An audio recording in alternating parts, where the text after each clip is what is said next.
अस्सलाम वालेकुम वरहमतुल्लाहि वबरकातुहू। आज हम लोग स्टार्ट करने जा रहे हैं economics from the very first chapter, जो कि सेक्शन नंबर 1, जो कि हमारा बेसिक इकोनॉमिक प्रॉब्लम्स। अब बात की जाए अगर बेसिक इकोनॉमिक प्रॉब्लम्स की, तो उसके अंदर सबसे पहली जो चीज़ें हम पढ़ेंगे वो होगा नीड्स से स्टार्ट करेंगे। ऐसा ऐसा करके चलेंगे, पूरा सेक्शन 1 एक ही वीडियो में कवर करेंगे। इट्स नॉट अबाउट कि 4 चैप्टर एक साथ कराऊँ, अलग अलग कराऊँ, बल्कि मैं एक साथ 4 चैप्टर्स करा दूंगा ताकि टाइम भी कम लगे और तैयारी भी अच्छी हो जाए। सो या starting with the very first thing, that is need. What is a need? भाई बंदे की हर चीज़ जो एसेंशियल है लिविंग के लिए, सर्वाइवल के लिए, जैसे कि बात करें फूड, शेल्टर, क्लोथ या मेडिसिन, इसके बगैर इंसान नहीं रह सकता। ठीक है, खाने के बगैर नहीं रह सकते, पानी के बगैर नहीं रह सकते। But the thing is wants, जो कि दूसरी टर्मिनोलॉजी है वांट्स। अगर वांट्स की बात करें तो भाई वांट्स के बगैर आप जिंदा रह सकते हो, इसीलिए कहते हैं ये एसेंशियल नहीं है लिविंग के लिए। But is all about the satisfaction, is all about the thing जो हमें, जो ह्यूमंस को चाहिए होता है, सेटिस्फाइड करता है, वो वांट्स होती हैं। बात करते हैं फैक्टर्स ऑफ प्रोडक्शन की। What are the factor of production? That is called 4FOP। 4FOP 4FOP माने कि भाई 4 फैक्टर्स ऑफ प्रोडक्शन हैं। Number 1 is land. अच्छा, फैक्टर ऑफ प्रोडक्शन होते क्या है भाई? ये वो इनपुट्स होते हैं जो प्रोड्यूस करते हैं आउटपुट्स को। Number 1 that is called land. Land क्या है भाई? लैंड की अगर हम बात करें तो हर वो चीज़ या हर वो मटेरियल या हर वो असासा जो आप अपने इकोनॉमी के लिए इस्तेमाल किया जाता है या अपने बिजनेस के लिए इस्तेमाल किया जाता है, उसे हम कहते हैं नेचुरल लैंड। अब वो सीधी बात यह है कि वो नेचुरल रिसोर्सेज की बात होगी। क्यों? क्योंकि भाई अब लैंड का मतलब हरगिज ये नहीं है कि सिर्फ वो ज़मीन जिस पे आप रह रहे हो, बट इट डज मीन कि वो बीनीथ द अर्थ भी हो सकती है। इट डज मीन कि वो अबव द अर्थ भी हो सकती है। अबव द अर्थ अगर बात करें तो लकड़ी है, एक तरीके से लकड़ी फैक्टर ऑफ प्रोडक्शन में काम आती है, वो भी लैंड में ही शुमार होती है। लैंड तो वो लकड़ी भी इस्तेमाल की जा रही है, जबकि जो लैंड है उसका ओनर है वो क्या लेगा? वो लैंडलॉर्ड रेंट लेगा। तो ये चीज़ें आती हैं इकोनॉमी में, इफेक्ट बताए जाते हैं। फिर आता है लेबर, सेकेंड FOP। लेबर मतलब हर human resource use in production, चाहे वो फिजिकल हो या मेंटल एफर्ट हो। अच्छा, जो लेबर है, जो काम कर रहा है, उसको हम कहते हैं लेबरर, और उसको रिवॉर्ड क्या मिलता है? वो होता है वेजेस। ठीक है, लिखा हुआ भी है मैंने। तो आता है कैपिटल। कैपिटल दो तरीके के होते हैं, एक होता है फिजिकल कैपिटल, एक होता है financial capital. Man made resources use in the production are called capital. ये पैसा भी हो सकता है, ये मशीनरी भी हो सकती है। जिसने कैपिटल लगाया उसको कैपिटलिस्ट कहते हैं, और उसको क्या मिलता है रिवॉर्ड में? उसको मिलता है इंटरेस्ट एज रिटन। फिर आते हैं एंटरप्राइज। एंटरप्राइज का मतलब वो जो 3 FOP मतलब लैंड, लेबर एंड कैपिटल को एक साथ मिलाता है और उनको मिला के बिजनेस चलाता है। He should have the ability of bearing risk. नए आइडियाज़ लाना इसका काम है, और उसको ऑर्गेनाइज करना भी इसी का काम है, सारे FOPs को। जो इंटरप्राइज के अंदर जो काम करता है ये सब चीज़ें, उसको कहते हैं एंटरप्रेन्योर, और उसको रिवॉर्ड मिलता है प्रॉफिट। अब बात करते हैं स्कार्सिटी की। What is scarcity? Scarcity is a situation when there are no goods enough, when there are not good enough goods and service to satisfy human wants and needs. भाई एक for example, एक pen है ये, अब ये pen 3 लोग लेने आ गए एक साथ, पेन एक ही है, आगे एग्जाम्पल स्कार्सिटी की। ठीक, अब व्हेन एट नील या जीरो प्राइस डिमांड एक्सीड करती है इसकी सप्लाई को, तो हमेशा रखना कि डिमांड ज़्यादा होती है सप्लाई से। जब आती है स्कार्सिटी की, डिमांड ज़्यादा हो जाए, सप्लाई कम हो जाए। Just take example of this pen, supply कम है, सप्लाई सिर्फ एक है, डिमांड कितनों की है? 3 की डिमांड है, तो यहाँ पे स्कार्सिटी आती है। ठीक है, अब मैं आपको एक चीज़ समझाता हूँ। मैंने बोला नीड खाना है, वॉन्ट्स आपके सेटिस्फाई, लग्जरीज, कंफर्ट जिसको आपको चाहिए होती है, स्कार्सिटी इनफ ना हो। अब मैं एग्जाम्पल देता हूँ यहाँ पे। भाई आपने सोचा कि मुझे खाना खाना है, खाना तो नीड है, लेकिन खाने में क्या खाना है वो आपकी वांट है। लेकिन अगर आपको जो खाना है उसके आपके पास पैसे नहीं है, तो वो आपके लिए स्कार्सिटी नहीं होगी। ये याद रखना। अगर कोई कहता है कि पैसे नहीं है इसलिए स्कार्सिटी, नहीं, वो स्कार्सिटी नहीं है, वो कुछ और है। Scarcity is only when the demand is higher than supply. ठीक है, फिर आते हैं हम लोग ऑल्टरनेटिव रिसोर्स के ऊपर। भाई एक बात बताओ, पैसा है, पैसे से क्या क्या लिया जा सकता है? पैसे से आप खाना खरीद सकते हो, फीस भर सकते हो, नॉलेज हासिल कर सकते हो। तो take an example of this short example. 5,000 रुपये थे मेरे पास, 4 चॉइसेस थी। मैंने बोला मैं इनमें क्या कर सकता हूँ? ट्यूशन की फीस दे सकता हूँ, फनलैंड जा सकता हूँ, नेटफ्लिक्स इस्तेमाल कर सकता हूँ, शॉपिंग कर सकता हूँ। तो मैंने चूज़ किया नंबर 1, जो कि क्या था? शॉपिंग। अब मैंने जो चूज़ नहीं किया, और वो बेस्ट थिंग थी मेरे लिए, जो कि थी ट्यूशन की फीस भर दूँ। तो ट्यूशन की fees is my opportunity cost. Alright, आगे बढ़ते हैं। अपॉर्चुनिटी कॉस्ट समझाई भी है, सिखाई भी है, कैसे निकालते हैं। अपॉर्चुनिटी कॉस्ट का फॉर्मूला टाइप जो है वो है लॉस ओवर गेन, ठीक है। अब opportunity cost is a good which is a good measured in terms of next best alternative for gone to obtain it, ठीक है। अब मैंने ये डायग्राम सी बना दी, छोटी सी टेबल टाइप बना दिया। मैंने बोला भाई 20 रुपये मेरे पास है, ठीक है। अब मैं क्या क्या ले सकता हूँ? मेरे पास 5 वैराइटीज हैं। 20 रुपये मेरे पास है, ठीक है। टोटल 100 रुपये मेरे पास बल्कि, ठीक है। और 20 का एक चिप्स है और 5 रुपये की एक टॉफ़ी है।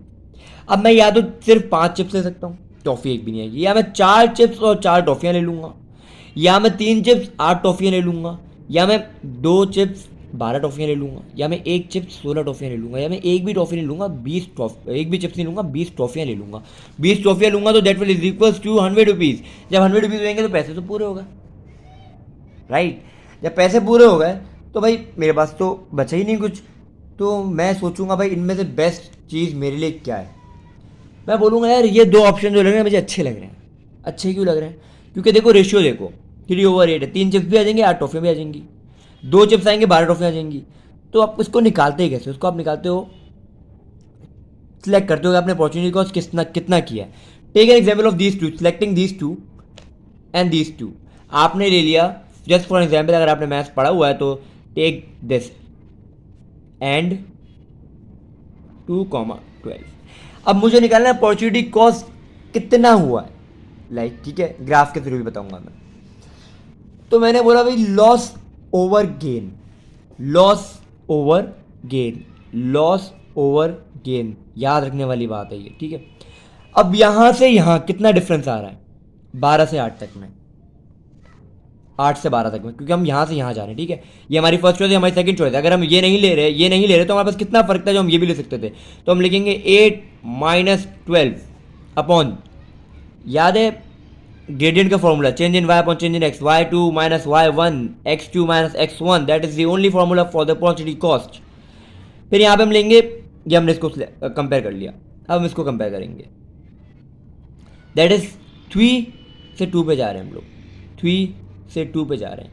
हम इसको ऐसे कंपेयर नहीं कर रहे, मैंने बोल दिया y2 - y1 x2 - x1, y2 यहाँ पे हमारे पास था 12, y2 हमारे पास था, हमने ये चूज़ किया, ठीक है, चूजिंग लिखा हुआ है मैंने, हमने ये चूज़ किया है, दिस वन, ये हमने चूज़ किया, ठीक है, डब्बा बना दिया मैंने एक। तो y2 इज हमारा 8, y1 इज हमारा 12, x2 इज हमारा 2 and y2 and x1 is हमारा 3। तो ये हमारा फॉर्मूला बना, उसका क्या आंसर आएगा? इसका आंसर आएगा 4/1, माइनस में, तो हमारे अपॉर्चुनिटी कॉस्ट इज 4, वो भी माइनस में, -4। अब डायग्राम से सोचो,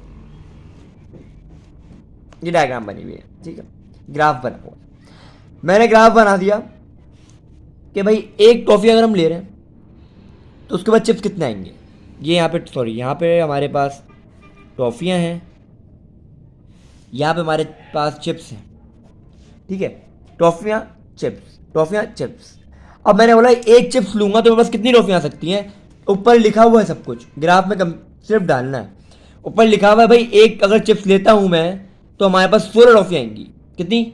16, बल्कि 0 से स्टार्ट करते हैं। 0 चिप्स लूंगा तो कितनी टॉफियाँ आएंगी? 20 टॉफियाँ आएंगी। मैंने पहला पॉइंट यहाँ लगा दिया, पहला पॉइंट लगा दिया। दूसरा, अगर मैं एक चिप्स लूंगा तो बस कितनी टॉफियाँ आएंगी? मेरे पास 16 आएंगी भाई। तो पहले के ऊपर एक चिप्स के ऊपर 16। फिर मैं बोलूंगा कि मेरे पास अगर मैं 2 चिप्स लेता हूँ तो कितनी टॉफियाँ आएंगी? मतलब 12 आएंगी भाई। कैसे आ रही है खुद कैलकुलेट कर लेना भाई। मैंने बोला 5 चिप्स आ रहे हैं मतलब 100 रुपये तो पूरे हो गए, बचा ही नहीं कुछ। मैंने बोला 3 चिप्स आ रहे हैं मतलब 60 रुपये के चिप्स हो गए। 8 टॉफियाँ कितने के बचे? 40 रुपये की टॉफियाँ हो गई, 100 रुपये पूरे। ऐसे किया है सारा, इज इक्वल टू 100 हो रहा है, is equal to 100, is equal to 100, is equal to 100, is equal to 100, is equal to 100, सारा इज इक्वल टू 100 हो रहा है, ठीक है। मैंने बोला अगर मैं 3 चिप्स लेता हूँ तो बस टॉफियाँ कितनी आएंगी? तो उसने बोला भाई 8 आएंगी। मैंने बोला अगर मैं 4 चिप्स लेता हूँ तो मेरे पास ट्रॉफियाँ कितनी आएंगी? उसने बोला भाई 4 आ जाएंगी। फिर मैंने बोला कि अगर मैं सिर्फ 5 चिप्स लूँ ट्रॉफियाँ कितनी आएंगी? उसने बोला 1 भी नहीं आएगी। तो जस्ट टेक एन एग्जाम्पल एंड खुद सोचो कि यहाँ पे फर्क कितने का आ रहा है। यहाँ लिखा हुआ था मैंने -4, मैंने ग्राफ थ्रू इक्वेशन भी किया, ग्राफ के थ्रू भी अगर मैं करता हूँ तो भाई 20 से 16 पे जाओ 4, 16 से 12 पे जाओ 4 बचा, 12 से 8 पे जाओ डिफरेंस इज 4, 8 से 4 पे जाओ डिफरेंस इज 4, 4 से 0 पे जाओ डिफरेंस इज 4। तो this formula is also satisfying this graph. ठीक है, अब बात करते हैं what are free goods. Free goods क्या होता है? मुझे एक बात बताओ, बहुत सारी चीज़ें होती हैं जिसके बाद आपको पैसे देने होते हैं, जिसके बाद आपको टैक्स भी देना होता है, आपको पैसे भी देने होते हैं, आपको खरीदना ही पड़ता है। बट कुछ चीज़ें ऐसी होती हैं जिसके बाद आपको पैसा नहीं देना होता, those are called free goods. जब फ्री गुड्स का कोई अपॉर्चुनिटी कॉस्ट नहीं होता, सोचो क्यों नहीं होता भाई? मुझे एक बात बताओ, आप ऑक्सीजन है, oxygen is a free good, ठीक है। अब ऑक्सीजन की जगह आप कार्बन डाइऑक्साइड तो इनहेल नहीं कर सकते, तो ये आपके लिए अपॉर्चुनिटी कॉस्ट करी बन ही नहीं सकता कहीं से। पानी है, पानी के अलावा प्यास नहीं मिटती, नहीं पियो पानी मर जाओगे, कैसे करोगे आप कुछ और यूज़? कोल्ड ड्रिंक पियोगे, पी लेना 2 दिन 3 दिन, खुद पानी की प्यास लगेगी। These are called free goods. जबकि इकोनॉमिक्स गुड्स वो होते हैं जिस पर आपको पैसा दे के खरीदना ही पड़ता है, उस पर डेप्रिसिएशन भी होती है, उसका वो ज़ाया भी हो सकती है, वो ख़त्म भी हो सकती है, वो यूटिलाइज भी हो सकती है, डिपेंड करता है। तो what are economic goods? Economic goods involve opportunity cost in production, that is it requires resources to produce it. गाड़ी है, ठीक है, गाड़ी आपको बनानी भी है, बेचनी भी है, फिर उसके ऊपर मेंटेनेंस भी है, उसका फ्यूल भी है, पैसा लग रहा है, सब कुछ इकोनॉमिक गुड है। इकोनॉमी को फ़ायदा हो रहा है, काम अगर इसके ऊपर हो रहा है तो ठीक है। खाना है, आप 1 प्लेट बिरयानी लेते हो ना 200 रुपये की, तो उसका भी गवर्नमेंट को 1 ना 1 रुपये का फ़ायदा तो होता ही होता है, ठीक है। टेक एन एग्जाम्पल, अगर आपने मसाले का पैकेट से बिरयानी बनाई है तो उस मसाले के ऊपर भी टैक्स होता है, तो ये इकोनॉमिक गुड है, इकोनॉमी को फ़ायदा हो रहा है। ज्वेलरी, भाई ज्वेलरी 1 तोला सोना 1 लाख से ऊपर का टैक्स होता है उसके ऊपर, बिल्कुल होता है भाई, उसके ऊपर इकोनॉमी है, इकोनॉमी को फ़ायदा हो रहा है। तो what is economy? Economy is a social science which deals with the allocation of scarce resources with which has a alternative uses in such manner that it maximize goods and produce the maximum wants are satisfied. Economy ये जो deal करती है scars resource को, जो कि alternative use होता है इन such manner के मैक्सिमाइज गुड की प्रोडक्शन हो सके और लोगों की सेटिस्फैक्शन भी ज़्यादा हो सकते हैं। Now coming to the topic which is production possibility curve. इसको फ्रेंचियर अपॉर्चुनिटी कॉस्ट का नाम भी दिया जाता है। तो ये जो था ये भी एग्जैक्टली यही था। यहाँ पे एक और एग्जांपल मैंने दी हुई है ABCDE, कि मैंने बोला भाई कंज्यूमर गुड जो है मिलियन में वो 115 है, ठीक है। अपॉर्चुनिटी कैपिटल गुड कितने होंगे? 0। क्या मैंने लेवल क्या लगाया यहाँ पे, दिमाग क्या लगाया मैंने? 15 का रेट लगाया, 15 कम किए, 15 की वैल्यू कम की है, 115 है, यहाँ 0 है, फिर 105 है, सॉरी मैंने 10 की वैल्यू कम की है, आई अपोलोजाइज, 10 की वैल्यू कम की है मैंने। ये भी हम आगे जाके कैलकुलेट कर सकते हैं आराम से, तो मैं दिखा देता हूँ कैसे। पहले तो भाई हमने ये सारी वैल्यूज़ देखी, ठीक है, कितना डिफरेंस आ रहा है इसमें 10, देखो इसमें कितने का डिफरेंस आ रहा है, इसके अंदर डिफरेंस आ रहा है 15 से 105, 10 का डिफरेंस आ गया, जबकि इधर का डिफरेंस 0 है। इससे इसका डिफरेंस कितना आ गया? 20। इससे इसका डिफरेंस क्या आ गया? 1। इससे इसका डिफरेंस कितना आ गया? 42। इससे इसका कितना डिफरेंस आ गया? 45। 4 है, सॉरी ये 3 है, ये 2 है, ये 1 है और ये 0 है, ये 0 1 2 3 4। अब मैंने एज इस डायग्राम को देखा 10, 0, 20, 2, 40, 3, 45, 4 और मैंने ये डायग्राम बना दी, ये ग्राफ बना दिया। देख लो 115 से स्टार्ट किया था, 0 तक लेके गया। So that is your production possibility curve, जो शो करता है ऑल मैक्सिमाइज या maximum possible combination of 2 goods and service which country can produce by using all the resource efficiently.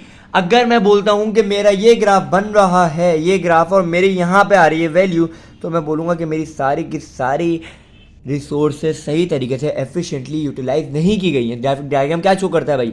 F is showing, ये एफ है, F is showing what? F is showing that it exceed availability of resource, opportunity cost show करता है, ये production efficiency show करता है, waste x है भाई, ये वेस्ट है, ये जी है, जी मतलब एक्सीड कर रहा है, आप नहीं कर सकते इतना।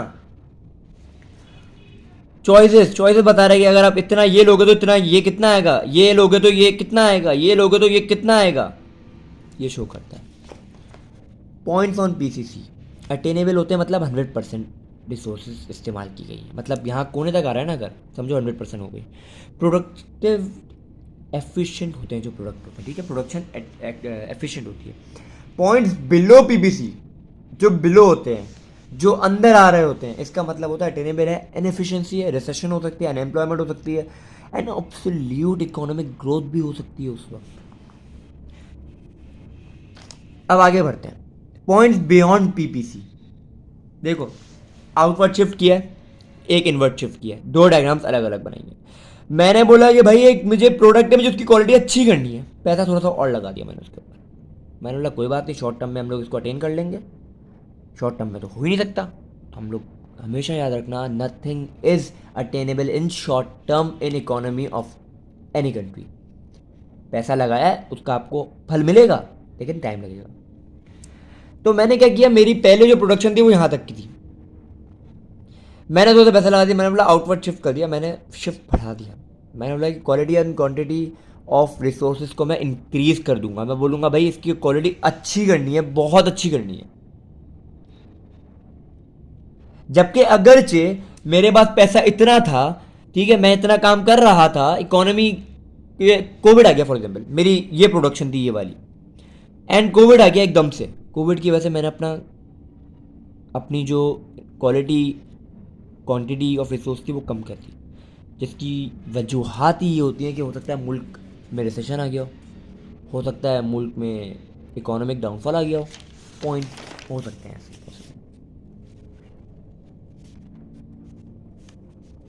अब यहाँ हम बात करते हैं थोड़ी सी लैंड और लेबर के बारे में, इनकी क्वालिटी, इनकी क्वांटिटी। भाई अगर हम लैंड की बात करेंगे तो क्वालिटी अगर इंक्रीज़ की जा रही है, इंक्रीज़ क्यों होती है? डिस्कवरी ऑफ ऑयल हो गया, लैंड हमें मिल गया इकोनॉमी के लिए, डिक्लेमेशन ऑफ लैंड, इंक्रीज हो गई क्वांटिटी। क्वालिटी अगर हम बात करें तो प्रॉपर इरिगेशन सिस्टम अगर आ जाता है लैंड के अंदर, तो वो भी लैंड की एफिशिएंसी को बढ़ाता है, फर्टिलिटी ऑफ वाटर कर सकते हैं, स्किल लेबर लगा सकते हैं, तो आ सकता है ये। जबकि अगर हम डिक्रीज हो रही है लैंड की वैल्यू, तो मतलब हो सकता है वहाँ पे वाटर लॉगिंग या डिफॉरेस्टेशन हुई हो। रहती है लेबर के बारे में, पॉपुलेशन के हिसाब से बात करते हैं। भाई labour is all dependent, below 16 से 45 तक है, ये तो इंक्रीज़ कर सकता है, जबकि वर्किंग एज जो है वो 16 से 65 तक होती है, and you all know that, ठीक है। तो इसके अंदर कौन कौन काम नहीं कर सकते? इसके अंदर हाउस वाइफ काम नहीं कर सकते, यूनिवर्सिटी स्टूडेंट काम नहीं कर सकते, डिसेबल लोग काम नहीं कर सकते, ऑन ट्रेनिंग लोग काम नहीं कर सकते, जिसकी वजह से वर्किंग पॉपुलेशन हो सकता है कि वो अनएम्प्लॉयड भी है या नहीं है, वो बात की बात है।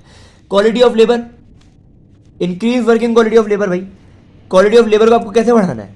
सवाल है आ गया, how can you increase the quality of labour in XYZ country? हम बोलेंगे उसकी रिटायरमेंट एज बढ़ा दें, हाउस वाइफ या वुमेन पार्टिसिपेशन बढ़ा दें, स्कूल लिविंग एज कम कर दें, इमिग्रेशन स्टार्ट कर दें। क्वालिटी ऑफ लेबर को हमें बढ़ाना, तो हम बोलेंगे प्रोडक्टिविटी बढ़ाओ, एजुकेशन एंड ट्रेनिंग दो, वेजेस रेट बढ़ा दो, फ्रिंज बेनिफिट बढ़ा दो, टेक्नोलॉजी एडवांसमेंट करो, वर्किंग कंडीशन अच्छी करो, लेंथ ऑफ वर्किंग आवर्स को बढ़ा दो, क्वालिटी ऑटोमेटिकली इंप्रूव हो जाएगी। ये चारों के बारे में बात कर रहा हूँ ना, पहले मैंने लेबर के बारे में बात की, पहले मैंने लेबर के बारे में बात किया, मैं कैपिटल, पहले मैंने लैंड के बारे में बात की, मैंने लेबर के बारे में बात किया, मैं कैपिटल के बारे में बात करूँगा, फिर एंटरप्राइज के बारे में बात करूँगा। Now comes to capital. Capital के बारे में बात करें तो भाई कैपिटल को अगर हमें बढ़ाना है तो हम कैपिटल स्टॉक को इंक्रीज करेंगे, रिप्लेसमेंट ऑफ न्यू टेक्नोलॉजी कर सकते हैं यहाँ पे, और इन्वेस्टमेंट जो है फॉरेन या लोकल इन्वेस्टमेंट भी इस्तेमाल कर सकते हैं, जिसकी वजह से लेबर की क्वालिटी, लेबर कह रहा हूँ, कैपिटल बढ़ेगा। फिर आता है एंटरप्राइज पे। एंटरप्राइज को अगर आपको इकोनॉमी के हिसाब से बढ़ाना है तो हम बोलेंगे गवर्नमेंट सपोर्ट बढ़ाओ, रिसर्च एंड डेवलपमेंट इंक्रीज़ करो, कम्युनिकेशन स्किल्स अच्छी करो, मैनेजमेंट स्किल्स अच्छी करो। यहाँ पे हमारा सेक्शन नंबर 1 जो कि बेसिक इकोनॉमिक प्रॉब्लम है वो एंड होता है, ठीक है। तो फिलहाल तो कोई क्वेश्चन एंड आंसर्स अभी तक मैंने स्टार्ट नहीं करा है, बट मैं इंशाल्लाह ताला सेक्शन नंबर 3 से पास पेपर के थोड़े बहुत सवाल भी साथ साथ करवाऊँगा वीडियोज़ में, ताकि समझ भी आ जाए, काम भी हो जाए। जज़ाकल्लाह खैर, लाइक शेयर सब्सक्राइब करना नहीं भूलिएगा। अल्लाह हाफ़िज़।